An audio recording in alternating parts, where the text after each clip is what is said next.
Thanks for joining us. I'm Matt with the OP. Also with me is Chill from the OP and Paul Quigley.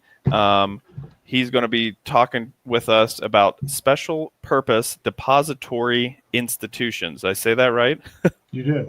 Awesome. Okay, good. I had to try that a few times before I got it. But yeah, Paul is well. Actually, I should probably just let Paul introduce himself. What have you been up to, Paul? I know you've got some big ideas. You're doing some cool stuff. Yeah. So actually, I know quite a few people in the community. So people know me from the blockchain task force. I've been in the blockchain space and blockchaining since 2012. What I've been up to is the implementation of legislation that we worked on in Wyoming to bring not only digital tokens to Wyoming and Colorado, but also to bring special purpose depository banking to Wyoming and actually to the US. So there are two applications in right now. There are actually several applications, but one is now public with Kraken, who, congratulations, Jesse, for the special purpose depository bank. It's the first one in the nation. And then Caitlin Long is also quickly behind Jesse with her application. There are several others as well. What we're going to talk about is the difference between a special purpose bank, and I'll use special purpose, or I'll use SPDI, is the acronym SPDI, and describe to everyone why this is important and why it's different, and also the opportunities it creates that don't currently exist in the traditional banking system. How's that? Is that enough to cover for? Okay. Yeah. That sounds awesome. Okay, so let's start off. Let's start off with traditional banking, because I think it's important to have a comparison between traditional banking and what we're talking about in association, right? So traditional banking has deposits, and they have loans, and they have reserves that are fractioned. And this is an important element and a differentiator between traditional banks and speedy banks. A traditional bank will take a reserve. So let's say that you deposit $10,000. So if you deposit $10,000, they're required to keep 10% of that amount in cash. And then what they do, and they're in the vault, and then what they do is they then turn around and they reuse that, and they repurpose it for loans and other instruments. That has created some concern in the community, particularly in the blockchain community, as we've been looking at cryptocurrency and alternative assets and not fiat currency. So if you have a bank and they have on their balance sheet, they have reserves, they have cash, that's your cash. It's not their cash. It's a claim. You can go in and get the deposit back, but sometimes it takes a little bit of time because they've used that cash to loan and create auto loans and home loans and other things. The other area that this is used is actually in credit cards and in other short-term lending instruments. So all of the things that are in the bank are related to lending. And that's where they have a portfolio. And that's why banks go through this risk analysis all the time, and they look at their portfolio, and they're looking to get a return greater than inflation on the assets they're lending. And we've seen cycles, and you don't have to go back many years. 2008 would be probably the most obvious one. 2008, yeah, 2008, 2009, when you saw effectively the mortgage market melt down because there was I think Greenspan was the one who's talked about exuberance, over exuberance. And so there was an overreach by banks, not all of them, but quite a few, who basically would take riskier and riskier loans. Now, there's also another piece of this, which because this has happened in the past, there's a federal agency called FDIC. FDIC's mission originally was to protect the consumer from overreach. And so you will see in every bank that has FDIC, and that's most of them, will have these signs up that talk about FDIC insurance, which is really insurance for accounts. So if you have and it's usually about $250,000. So if you have $250,000 of claim in your account, and for some reason there's a liquidation of the bank, the federal government will guarantee up to that amount of money in your account. So if the bank doesn't have that money, the federal government will step in and cover that. So that has to come from someplace, which is the Treasury. And so the FDIC has an oversight compliance responsibility, and that's expanded over the years. And I'm bringing all these things to light because they all will be referenced when we get into SPDI.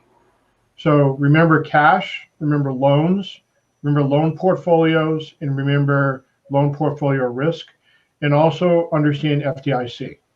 And the fact that the FDIC continues to have an expansive role in the banking industry. So now, and then the other thing to keep in mind is credit cards, which are short-term loans, and debit cards, which are not a loan. That's a debit card is actually a claim against an active balance in your account. There's no lending. And then there's also another instrument that's used in traditional banking called overdraft protection. And overdraft protection is actually when you overdraw the value of your account and the bank extends a short-term loan, usually a fairly high interest rate, to cover your purchase. So all of these things are important. So keep that in mind. So now we're going to jump over to the other side of a SPDI bank. Now, the reason why SPDI banks or special purpose banks were created, at least in our rendition of those, is that within the blockchain and cryptocurrency community, we have a very strong ethos, which is if you hold the key, you hold the asset. Fundamentally, if you hold the key, you hold the asset. So if you actually look at banking, if you held the cash, then it would be your cash. But in banking, what happens is you hold the cash, which you have as a ledger entry, which is a claim against the cash, but the bank is then using your cash. So from the blockchain crypto community, there was a real disconnect on that. So as the market's continuing to mature, there's an opportunity now with the special purpose bank to offer an alternative to traditional banking. And that alternative is a special purpose bank. Now let's talk about the characteristics of that. The special purpose bank is a state chartered bank, and it is non-FDIC insured. Now, what that means is there's no federal government bailout opportunity if the bank is overdrawn. So the characteristics of the SPDI bank are cash is 100% reserved, which So means no fractional shenanigans going on. Correct. And by charter. So legally, the bank must hold and is audited on a regular basis to confirm that the $10,000 you have in cash is indeed held in cash. Now, what the SPDI bank will do is because it doesn't have another mechanism to factor to gain additional revenue, its reserve goes to the Fed. Okay, so I keep referring to the kind of up here because what happens is you have to invest in AA and AAA instruments, which are highly liquid. So if you came in and required and demanded, if you will, a demand withdrawal of your $10,000, you would get it. And what would happen would be that the bank would draw off its account in the Federal Reserve. Okay, so with the Treasury and the Federal Reserve, that's where the money goes. And so it's not just sitting idle, there is some activity with it, but what's happening is you have direct claim to it. There's no delay. That's really important if you don't agree with what's happening in banking. The other thing is because of the charter, you cannot lend. And when you lend, you then get into this space where the FDIC has jurisdiction. So the Speedy Bank does not lend. So, however, what we've done in Wyoming is we've combined the Speedy Bank with digital assets. And digital assets, as we all know, because those of us who are in the crypto space, it's an alternative asset. So now what you do is you can actually bring that in underneath the Speedy Bank umbrella, and you actually now have together a bank that can actually do 100% reserves, and you have a mechanism for alternative asset custody. And so what the legislation is designed to do is to facilitate the on-ramp or the adoption, I should say, the adoption of the alternative assets into the mainstream.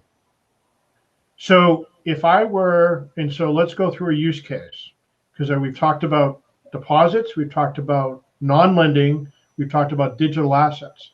So the question you want to ask yourself is, well, wait a minute, if I have digital assets and I can tie that to my fiat currency, well, how do I use it in day-to-day commerce? And this is where I think it becomes really interesting, because from my perspective, digital assets should actually be invisible to the consumer at point of sale. It doesn't matter if I'm a holder of a tool, a form factor, we'll call it a debit card. Okay, that's really a form factor. I cannot, if I'm a special purpose bank, I cannot offer credit cards, because a credit card is a short-term unsecured loan. So my vehicle is a digital asset mechanism, or I can use a debit card. And a debit card, so think about what you do when you go buy groceries. If you put your card into the POS device today, you're asked about whether it's a debit or credit, right? How do you want to pay for this, debit or credit? What's happening is there's an emerging update to that software, because it's only the hardware will stay the same. There's an update change to the software which says debit, credit, or digital asset. And so now if you take your groceries and you want to pay for your groceries in a digital asset value, you can do that. Part of what we're building right now, this is what's so exciting, is all of that works for the consumer only after the merchant has infrastructure to support that. Because today, if in some of the initiatives that we've seen, where the consumer goes in with a phone with a QR code, and they can scan the QR code for a value, it usually converts at that point, converts immediately to fiat.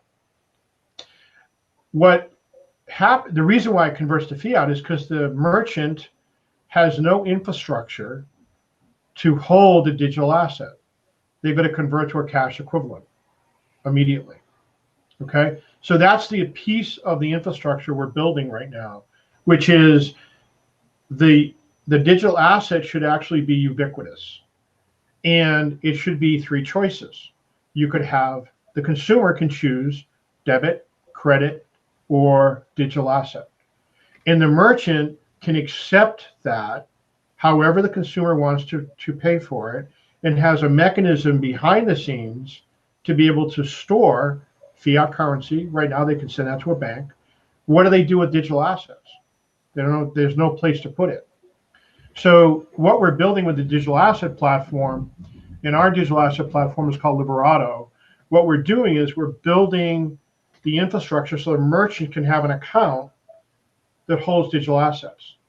So then it makes it really easy. And again, the merchant is indifferent at that point, because they can declare the revenue, they can hold it just like they would cash, and they have a custody mechanism. That makes sense? Yeah. I love it. It's so elegant and simple. Well, it's simple when it's described, but what's happening is that what we're building is, it will be elegant, but right now we're putting the foundation in. And so that's really, we're building that bridge between the old world of finance and banking and the new world, right? And so right now we've got a very, very well entrenched mechanism for fiat currency. Forget about denominations, forget about different currencies, or just say fiat currency. So we have mechanisms for that, and we have mechanisms that allow us to transact in that medium form factor. But we don't have the foundation in place for digital asset custody. And there's a lot of really exciting work happening right now in DeFi. And I think that there'll be a couple different options for custody, whether it's custody on chain, whether it's custody. And I actually think what's going to happen is there'll be a few people, percentage-wise, they're going to go full DeFi. They'll push the envelope of what DeFi can do. And there'll be the majority who will be dragged along, right, kind of they follow that curve, right, dragged along from the institutional model they're used to something innovative, which is a digital custody platform.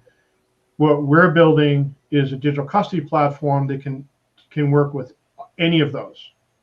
Okay, so let's go back to the Speedy Bank, because I didn't want to lose that. So if you've got a mechanism to handle alternative assets and custody, then the question is, how do you get to fiat, right? And so if you're in fiat, and so the other thing that's essential in the crypto world is fast, low transaction speed, low transaction cost. Right now, we have a pretty inefficient mechanism for the on-ramp and the off-ramp from fiat to digital assets, and it's fairly expensive. We're doing it through exchanges, right? There are some other models that are doing less in terms of less fees, but if you took a look at the fee stack, it's actually pretty substantial. And you also have people who are today working with Western Union and MoneyGram and others, where they're losing a pretty sizable chunk of their fiat currency to convert to digital assets. So I think all of that, as the foundation gets put in place, will accelerate the conversion, make digital assets invisible to the consumer. You can hold a number of things in your portfolio. And at a point of sale, the merchant would be able to take either one or both. And so Speedy Banks they allow the innovation to go forward without having the burden and restriction of FDIC. Does that make sense? Yeah, no, it totally does. And I mean, I think my perspective is more from the traditional crypto person who's like, not your keys, not your crypto, be your own bank. You want to hold all this stuff for you. But at the same time, with what Chill and I are doing at the OPI, I mean, it's the Open Economy Initiative. We're trying to drive crypto commerce, and it's very easy to onboard consumers. Like, yeah, I want to spend my Bitcoin here, and I want to do that. But when you go and you talk to the small businesses who would actually be taking the crypto, it's a completely different conversation. And it's a lot of relationship building, and it's a lot of getting to know them, and it's a lot of people coming in and repeatedly asking, do you take cryptocurrency or Bitcoin?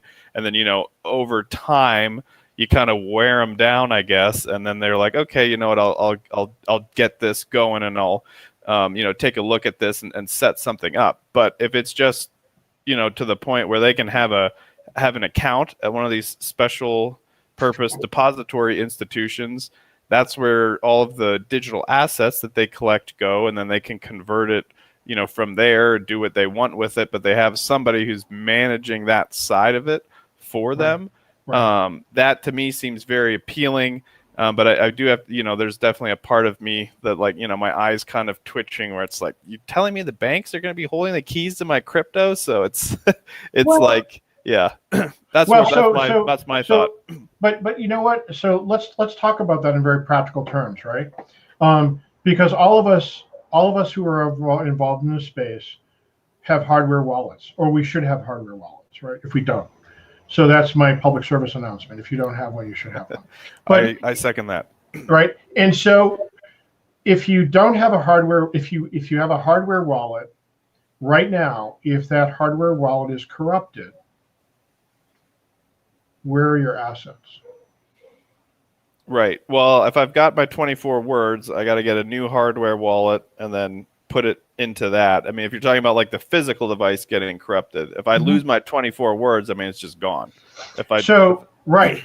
And so one of the other things, and again, I think that we have to keep our eye on the edge, but we also have to realize where the herd is coming from, right? So right now, if I have FDIC insurance and the bank, if there's a run on the bank and the bank goes under, the federal government guarantees up to $250,000 an account, that amount of money, right? So that's your guarantee. What happens in crypto, and those of us who've been in this space for the early days, was you lose the wallet, you lose what was in the wallet.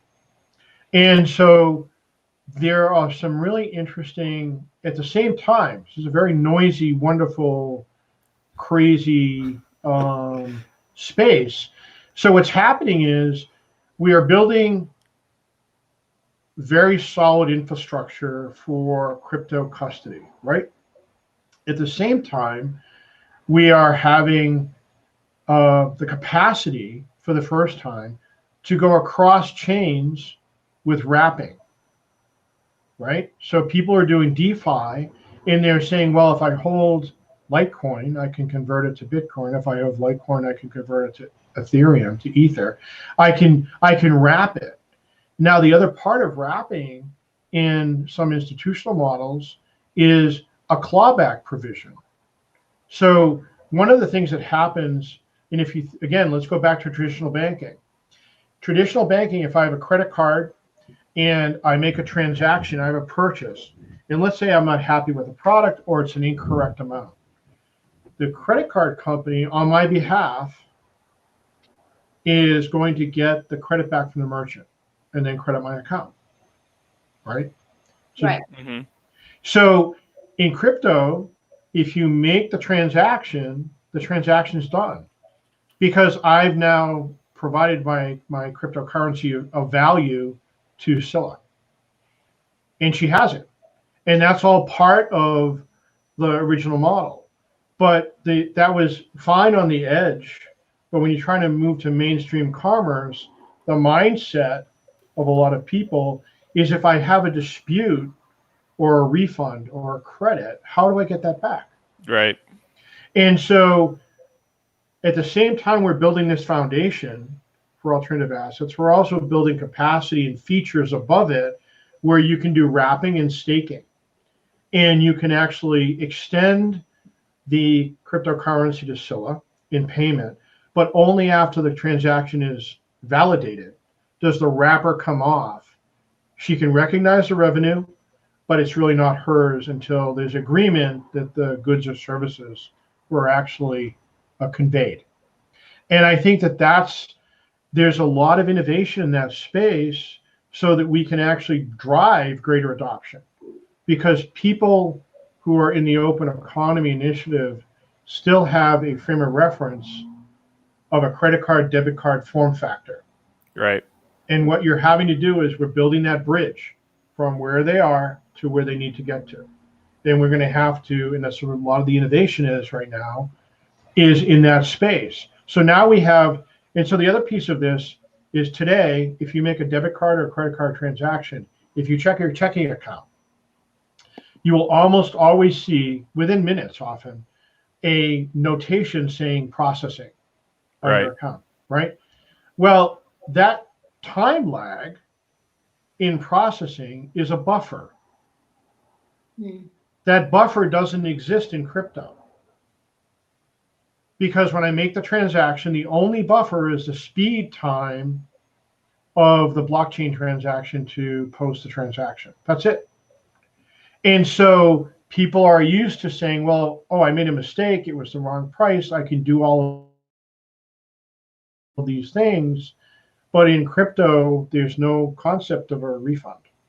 Right. So you have to really think about, how do I bring people along? And from a behavioral economics perspective, what steps do I need to put in place to drive greater adoption? Right. And that's, and again, yeah. all of the, go ahead. Oh yeah, no, I mean that's a very common theme that we're seeing, as you know, okay, we have kind of the idealized version that we Right. kind of want and that everybody wants, but is that practical? And where does what we have, I mean, like just what you said, we're building a bridge to the place that we all want to be, but we Right. got to make sure that everybody can join us and help us with that. So Right. we've got to make a little bit of compromise. How much do we have to compromise? Where do we have to compromise? That's what's being figured out right now. And it's, you know, it's exciting to hear that, you know, there's people like yourself and Caitlin and everybody, you know, doing these, taking on these tough problems. There's just no easy solution for sure. Right. And trying to, and, you know, give us a better system of banking and, you know, and just managing our own assets, having more control over our finances, and Right. not having to, you know, deal with a lot of these issues that, you know, kind of caused the creation of Bitcoin in the first place. Right. That's right. And I think that's the, go ahead, Sheila. Oh, I wanted to ask a question.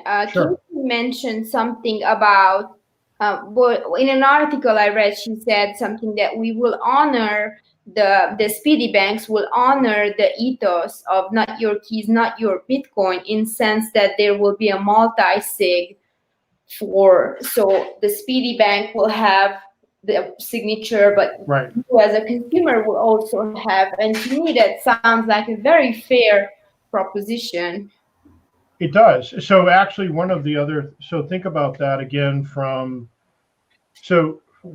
from traditional banking to where we are, right? So multi-sig, which is actually a fairly recent innovation in the 10-year lifespan of Bitcoin, right? Right. So the multi-sig wallet, so follow that from the traditional model. So today, if you and I have an account together and something happens to me, you're a signature on the account as well, right? Yeah. And so then you can draw funds, and it's not restricted to just me. And let's say something happened to both of us, and our heirs needed to get access to the account. Okay. Well, there's a power of attorney. There are all kinds of other ways in the traditional model to assure continuity of funds flow with our estate or the survivors, right? Right. Well, in crypto, you would have to make sure you left your keys with the right person or with your attorney from an estate perspective. And what custody does is what custodies in the traditional world, non-digital, have been doing, which is they become the repository, the vault for all of these documents. And, you know, we're focused on digital assets. So we're not just handling contracts and things like that. But we have an innovation in our space, which are smart contracts. And smart contracts say, these are the parameters by which Matt can transact. Anything above that, it requires Matt and Scylla. Anything above that requires Matt, Scylla, and Paul to say yes, right? And it's all driven by smart contracts. It's all right there, and there's no dispute. There may be disputes, but the terms are very clear. So multi-sig wallets, multi-sig platforms make perfect sense, not only from an estate perspective, but also from a fraud perspective. If someone is logging in, and this is some of the rule sets that we have in our use cases, where if someone wants to move 2% of their assets, they don't need a signature.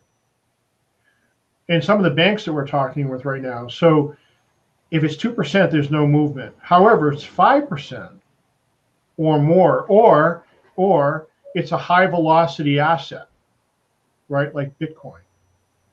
that meaning there's a lot of transaction activity in the market for that asset, then it's a target for fraud or for hacks.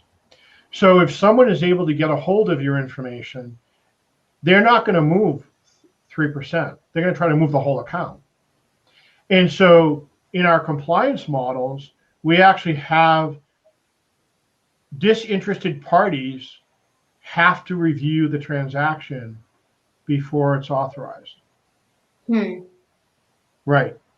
And so what that means is if Matt's, has nefarious intent and he wants to clean out Paul's Bitcoin account, he's going to try to move all of it out.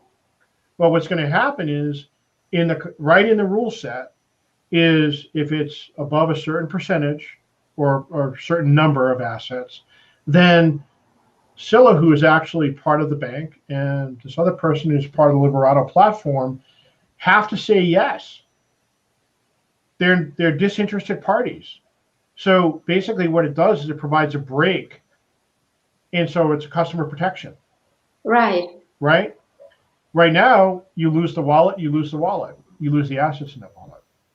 Yeah, so, it's a beautiful solution because you can build in fraud detection and have something against all the hacks, which has been the biggest problem with self-custody. Correct. And so it's trying to solve a number of things. And I think what's happening is as this continues to mature, we will start to be able to ask ourselves questions we didn't even have the capacity to even think about before. So now you brought up a really good question about multi-sig wallets. Well, now multi-sig is on a custody platform and we can recover the asset right off the platform. So, and so then the other thing that you have as a result is now you have a custody account, and then there's this concept of a hot wallet where a custody wallet may actually be cold storage, and you want to move a percent of that or a number to a hot wallet where you're actually going to transact. So if for some reason you lose that, you're only losing a tiny fraction. You're not losing the whole account. Make sense?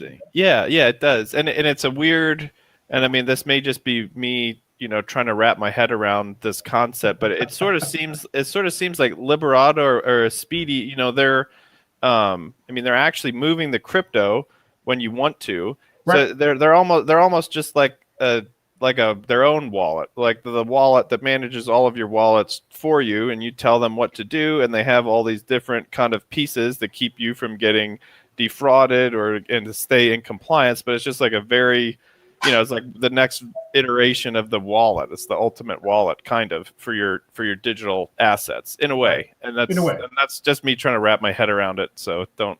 and some people are not going to want to do that. And some people, I think the majority. And so think about this. Even if the consumer, small segment of the consumers do not want to do this, right? Merchants do. Yeah. Because merchants need, so you don't have to spend as much time educating them over time. What you have is, here's a mechanism. You can use it. And and your accountants can tie it all out, and you got full compliance, and you can see it. So the other thing that was also interesting about Speedies is that the cash accounts for Speedy were merchant only. They were not consumer accounts. That's actually the way. Now, I think that will change as we get more experience with Speedies, but right now it's a merchant account. And now the digital assets, however, are both merchant as well as consumer. So that's a bit of a nuance. The other thing that's also important on the digital custody is in the bank, you have FDIC.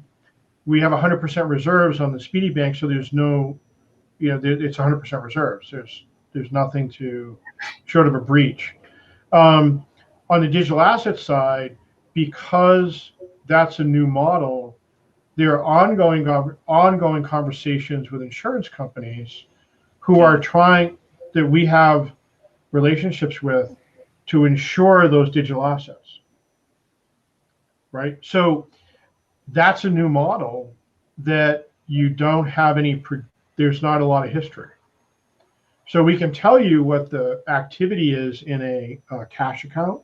We can tell you what the activities are in loans, loan performance, portfolio risk analysis. All of those tools actually don't have a parallel in alternative assets. So, and we only have new ground being broken here. Absolutely. And so we're paying a premium. We're paying a premium on insurance, because really what you think about when you think about the custody platforms, what you're selling is trust, right? You're selling safety and trust. And so we have pretty substantial insurance policies and a lot of risk mitigation, risk management built right into the system. And that will continue to evolve because we're a vault and people are going to try to access the vault. Right. Yeah. And I mean, and I feel like this stuff is not going away at all. I mean, when you look at what the OCC or the Office of the Comptroller of the Currency, the statements that they're saying, allowing banks to, potentially be a custodian, but the banks have no idea how to be a custodian. So, but I mean, if they wanted to, they could. Well, that's the market opportunity. Yeah. We're actually going to help them solve that problem. Right. Right. Well, I have a question for you, Chill. Like, you know a lot more about this than I do. What's something that really gets you excited about this? Is there some of the stuff that Paul's mentioned, or is there? Yeah. I just love, and Paul knows this because me and him have been, brainstorming on this for a while. You guys are nerding out on it. That there was no bridge. We had this amazing crypto bubble, and then you have the legacy system, and they were just two parallel worlds. And the decency and the transparency of these speedy banks, right? Because I mean, it's simple, it's elegant, and I don't feel like they just try to take my Bitcoin, because as long as I have a multi-sig ownership over it, it's still my asset. Right. So I feel like, once these banks come out, I think it's very important that people understand the difference, the 100% reserve, the multi-sig option, and it's where the rubber meets the road, right? Because everybody can access now crypto. Whereas now it's not just for the nerds anymore. You can use it just like the learning curve to intelligently, safely use it and not have a bunch of anxiety, like, am I just doing this incorrectly? I mean, that's the biggest thing I see with all the the people I'm helping get into the space. And it's like, if you can abstract that away, I mean, that's kind of what everybody's been talking about. Like, oh boy, you can't wait till it's so easy to use crypto, like that day is coming, and blah blah blah. Well, this is what it is, and then everybody's going to be like, but it's the banks, and so think about it. It's an alternative asset, right? And so the whole concept of crypto, from my perspective, is the introduction of an entirely new asset class. And so today, if you're investing at all, you're buying equities, you're buying CDs, and you're buying other instruments. It's really easy. Now, there's a lot of complexity behind the scenes. Right. AML, KYC, funds verification, things like that. But that's no different than it would be here. And so, again, you're building a bridge from old to new. And so sources of funds and identity are going to continue to be paramount. Sources of funds, and we don't have time for this conversation, but the whole concept of cash and travel rules of where did the money come from before you got it, right, is essential. Now, in crypto, we have a unique solution to that. We have a blockchain. And we can look back and we can find out that there were 3 other owners of the same token before we got it, right? That's one of the beauties of the distributed ledger. Yeah. And so but again, one of the things that's also problematic, and again, it's where the maturity curve is, not all of the blockchains are transacting at the same speeds. Right. And so we have, we'll work that out. I mean, I'm not in the least bit discouraged by that. it will find its path. And the key is that the consumer understands, the buyer understands that this is the value, this is how I use it. And again, it's messy right now, and there's a lot of innovation in the space. But what's happening is it will emerge that there'll be easier and easier ways to use your assets, whether they're cash, short-term loans with a debit card or credit card, or you're going to use digital assets. Yeah. And there's also the emerging space of making a return by making a return on your assets, just like you would on your cash. So that's why staking is such a fascinating emerging market, because you would, prior to now, you would have taken your tokens, keep them on your wallet, and you just sit there. Right now, you can actually stake them. And I know you guys did a little piece a little while ago, which was quite good, by the way, on staking, and being able to move your assets in and out for proof of stake and getting a return on that. So people are looking to get a return on their assets, just like they would if it were in the traditional finance world. Yeah, well, it seems like it's promoting financial sovereignty, which I am definitely a fan of. Right. And it's you can now access your your cash reserves, alternative assets. It's all in one place. A lot of the risk has been abstracted and taken on by the institutions who are being custodians for this. Yes, there is a custodian, angle in this, or involvement. Oh, sure. There's revenue. There's revenue in this. We're not doing this for free, right? But what we're doing is clear, it's transparent, and these are the fees. Right. And it's just, and it gives to me, it feels like it's going to give me, someone who's into crypto, or, even someone who's not, but might want to have heard about it and want to get involved. It's going to give them more options. Yeah. And it seems like it's being done in a way that, there's no smoke and mirrors. It's pretty obvious and transparent what's going on, because it has to be. I mean, this stuff's under a microscope. And so, yeah, I think my initial position was definitely a bit more negative. I think you guys are bringing me around. Okay, this is good. This is progress. Yeah. No, I love learning about this stuff. Well, if you problems, right? I'm sorry. If you the broke, digital coin, you broke up, so sorry. Is it better now? Yep. Yes. Okay. Sorry. Yeah. What my problem always was with the traditional banks is quantitative easing, right? Which is solved if the digital asset is, Bitcoin or one of the decentralized coins. So that's solved with the Speedy Bank. Lending and inflation by lending, that's solved. And the merchant adoption, which was like the biggest challenge, going to these companies and getting them to accept Bitcoin was almost impossible. Right. And so I feel like now finally we will have something. Well, if you think about it, it was not many years ago in another company I had where we would accept cryptocurrency as a form of payment. And my accountants were having chest pain around what to do. Why are you doing that? What are we going to, how do we value that? It's highly volatile. What happens? And so that's when you realize, to me, it was a good experience, and I continue to do it. But it would drive the accountants, because they're responsible for revenue recognition, right? And so revenue recognition on today, what's Bitcoin today, what's Bitcoin tomorrow.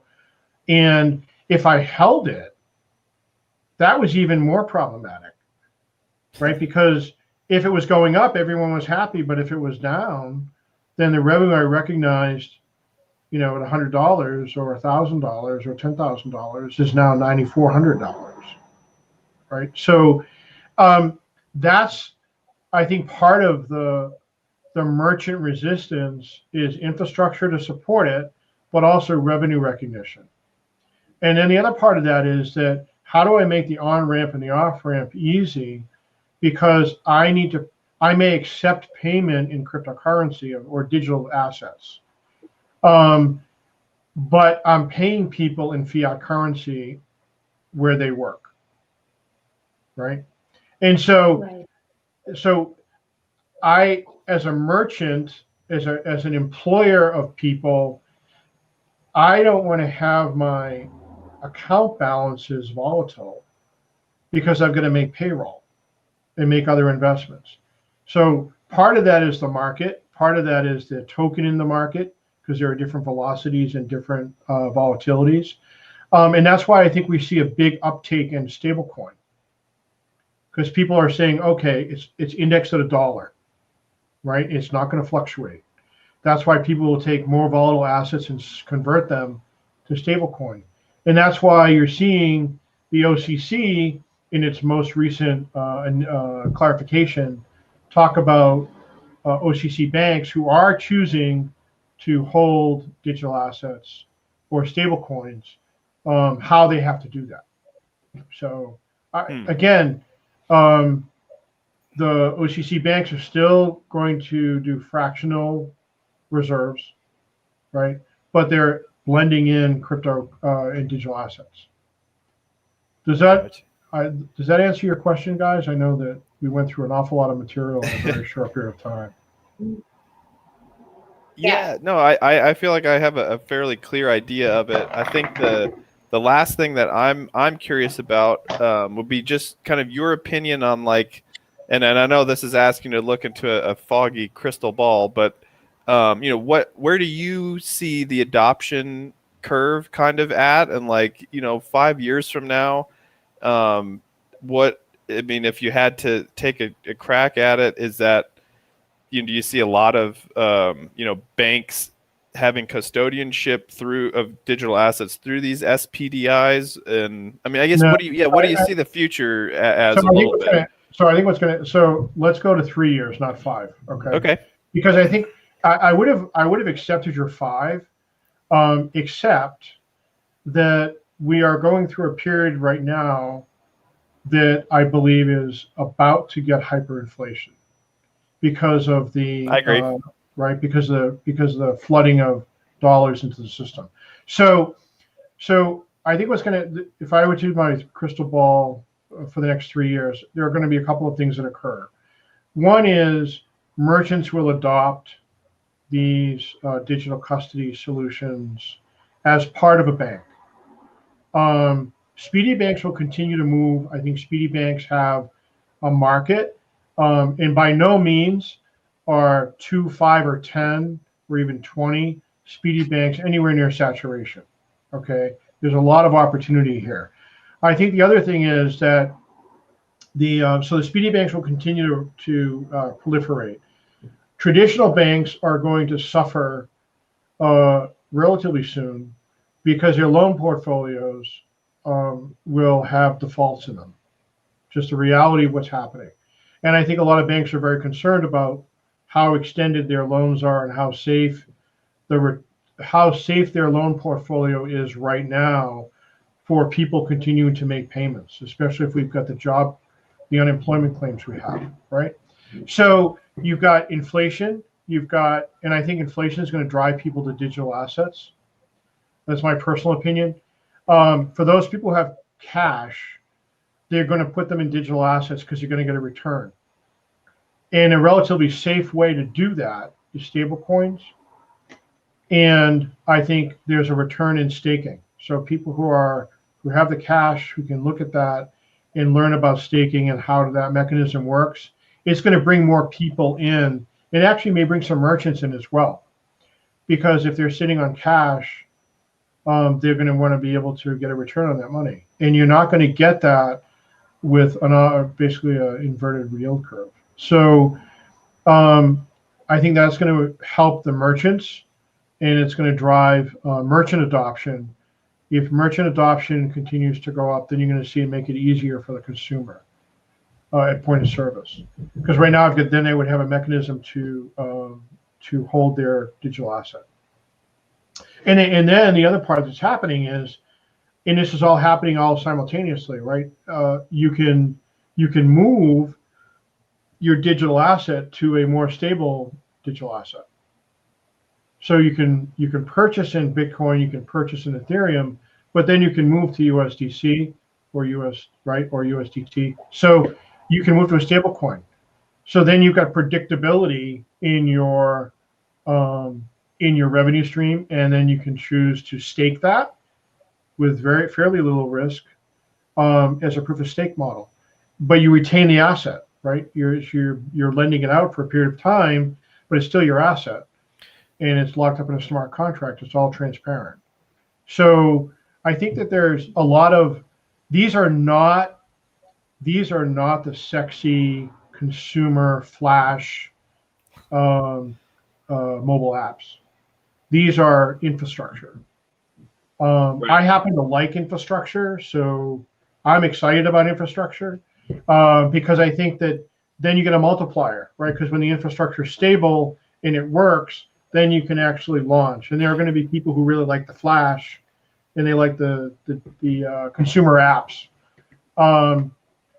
I'm very happy and delighted to provide them solid base for them to do their flash. That's my 3-year horizon. Okay. We're going to go through a pretty hard period of disillusionment, I think, as we come out of, and when we come into Q1, Q2, the forbearance is going to be lifted, stimulus is dropped, unemployment benefits have been stopped, or they exhaust. I think we're going to see there's a lot of pain that's not being paid attention to right now, and we're going to see agree. that. Yeah, there's a bit of a reckoning is coming. That's a perfect word. Yeah. Unfortunately, it's going to be a very human. It's going to be very hard on people. Yeah. Yep. It is, and I'm just thankful that I learned about this stuff and got into Bitcoin and started exploring, like, what is monetary policy and how does this stuff actually work? Because that was kind of, I got into it for the money and the investment and the profit, and then stuck around for the economic and the financial philosophy. Oh, that's great. You were ahead of me. I actually didn't get my involvement. The way I came into I tripped over cryptocurrency. I actually came into the market because I was totally captivated by blockchain. I'm an infrastructure guy, right? So I was really fascinated by the plumbing of the distributed ledger and the blockchain, and this has so many uses in so many different areas. How amazing, how disruptive this would be if all this transparency was created, and I tripped over cryptocurrency. You don't hear that on ramp very, very much. I came for the blockchain, and then I found the crypto. Yeah, I know. That's why I'm sharing it with you. I mean, you talked about how you came into it. You came at it from the money and the investment, right? I was trying to solve a really complicated data integration problem. And I was trying to solve for how do I create or is there a way to create an absolute certainty around digital identity. That's what brought me into it. Because we were aggregating data, we were aggregating healthcare data, and you can't make a mistake. Because I can't take your information, Matt, and mistakenly put it on Scylla's profile. Right. Because people are making decisions based on that data. Yeah, people die. Well, that's a dramatic endpoint, but right. But there can be an adverse effect. So I was trying to find an identity, a mechanism for absolute certainty, 3 to 4 nines of digital identity, and there wasn't anything out there. 2012. That's what brought me into blockchain, and like I said, I tripped over. Here we are. Yeah, here we are. Yeah. Oh, but awesome. It made so much sense. Right. So thank you very much for having me. I'm more Thank you. you. Yeah, Sure. no, I really appreciate your time, and I know you're busy. You've got a lot of stuff going on. If somebody's watching this and they're interested in learning more about Liberato or getting in touch with you, where and we'll put some links in the description. But what's the best way to do that? Liberato.io is they can reach me at I'll give you my email address. But at Quigley P, QUIGLEYP at liberato.io. This is a really exciting time for us to build the elements of the infrastructure for kind of this next generation of banking and finance. It's really pretty exciting.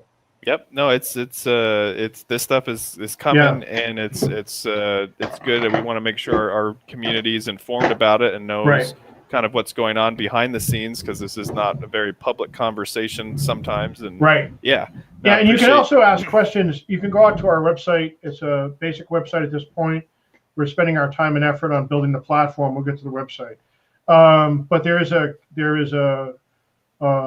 you can put questions in and you can ask. Those will come to me and my team. But you're welcome to do that. And it's at Liberato. It's Liberato, LIBERITO.io. I'm also in the community, so you can find me on Telegram. You can find me on Twitter and on Slack. Perfect. Awesome. Okay. Thank you. So much. Appreciate the time, and again, this is Matt and Chill with the Opie, sitting down with Paul, and let's keep creating that open economy we all deserve.